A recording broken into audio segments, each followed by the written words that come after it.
Good morning. This morning we're going to be installing a shuttle lock in this EndoFlex for Ronald Collier. He's an old, young kid, but an old patient of ours. We made him a prosthesis 8 years ago, and he went down to Florida and returned 8 years later, and he wants a new one. But he's played basketball on it and run and jump and do all kinds of things. He's now, 23 years old? So we're going to take him into suction. He was wearing a cuff suspension back at the time, went to supercondular, and now we offer to try suction on him, and then we'll show you how to install it in an EndoFlex. So first thing you want to do is disassemble it, okay? And now what we're going to end up doing is installing this fill hour shuttle lock. Now it's a fill hour model 125237, and we're going to install it exactly in the conical area of the prosthesis. I'll show you why. The molding cones are sized in a way that the shuttle lock will fit exactly into the bottom of the conical area of the prosthesis. So if you get your alignment correct, your silicone liner pin will engage directly into the shuttle lock. And the way we do it is just to first grind off the tips of the hex nut so that it'll drop down inside the pylon. We'll do that on the machine over here. First thing we'll do is set the angle of this belt so that we don't grind off the shuttle lock.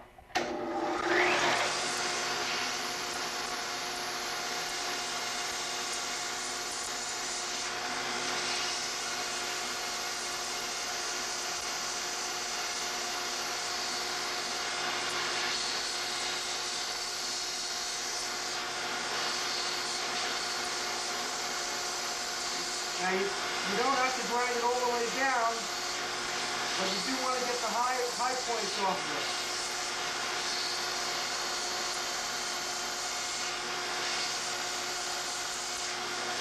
By the way, it's a very nice shuttle lock. We've had absolutely no difficulties with being inexpensive and very dependable.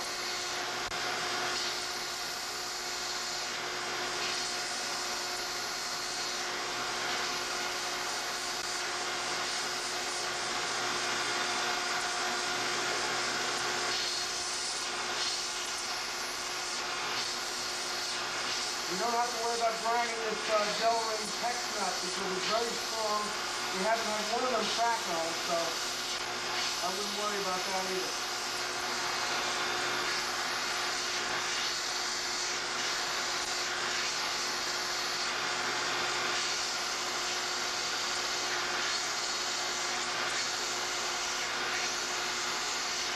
Okay. You can see it's just been rounded, so now it'll fit down inside the conical area of the prosthesis. Okay. Now we've grinded the hex nut down into a relatively round shape, so it'll fit inside the conical area. At this point, you decide whether you want the button on the medial side or lateral side or wherever you like it. And we usually like to put it medial. So there's the brass ring, which we're going to catch. Drop it down inside the socket. You can see how well it fits in there.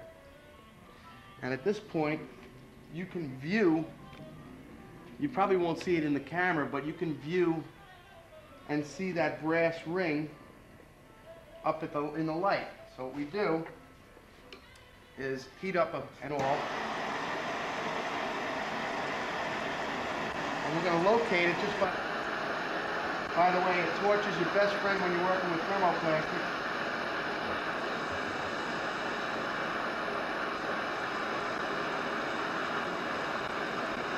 We're going to use this hot probe just to find a general area where that brass ring is. We may not be exactly on target with it, but once we get the probe in, we'll be able to locate exactly where the hole belongs by viewing through it. Okay. Hit it. All right, I know where I am. Now you can see through it and tell where you are, and I know I'll be in a good location. So, knock it out. Okay, now what you can do. Now we're going to drill a hole through the conical area the size of the housing for the push button. Okay. I thought I had drilled it here. I guess this was the one.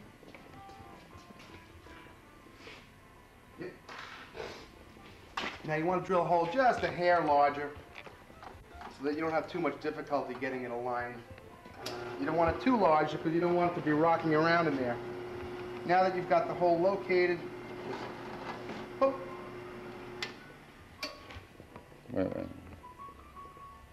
Okay. Moving right along. Now you take your shuttle lock, you drop it back in, aligning the brass section with the hole, and you take something to bring it into position.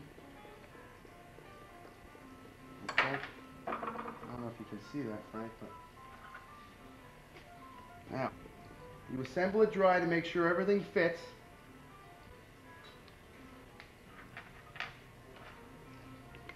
And now this nut, even though it's a large Allen wrench, you don't want to over tighten it because it is a hollow nut. So it really can't handle that much torque. Maybe a couple of foot-pounds is it. Then you put the button in. How long did that take? You've got a shuttle lock now installed in the bottom section of the EndoFlex prosthesis. A nice, really nice thing about this system is that you can retrofit a shuttle lock. If you have a patient who comes in, say, wearing 5-ply or 8-ply with some other type of suspension and you want to try suction, you can very easily put a shuttle lock down in the conical area that's already existing, remove the socks, replace them with whatever thickness of a silicone liner you choose to use, and you can let the patient try suction without having to build a whole new prosthesis. Works out really nice on new patients who've started. Okay.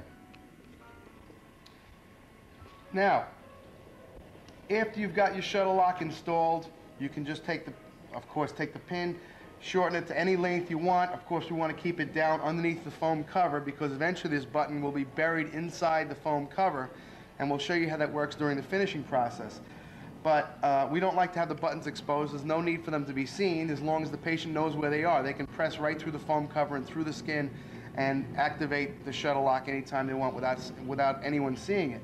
So of course you're going to be shortening this to the length you want and then crimp this button so that it doesn't unravel, and of course when you finish it you Loctite this small thread when installing it permanently. Again, also, once you're satisfied with the way it functions, what we like to do is disassemble it, remove it, smear some silicone caulking, I might as well show you.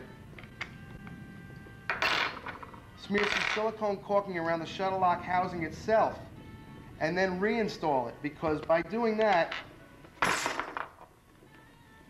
what you want to do is smear some silicone caulking around this area, not around the brass, but around the rest of it, so that when you go to reinstall it, the silicone will eventually gel up and become like a gasket to prevent the shuttle lock from clicking or making any noise. It really doesn't hold it mechanically, but it keeps it from moving and making any clicking noises.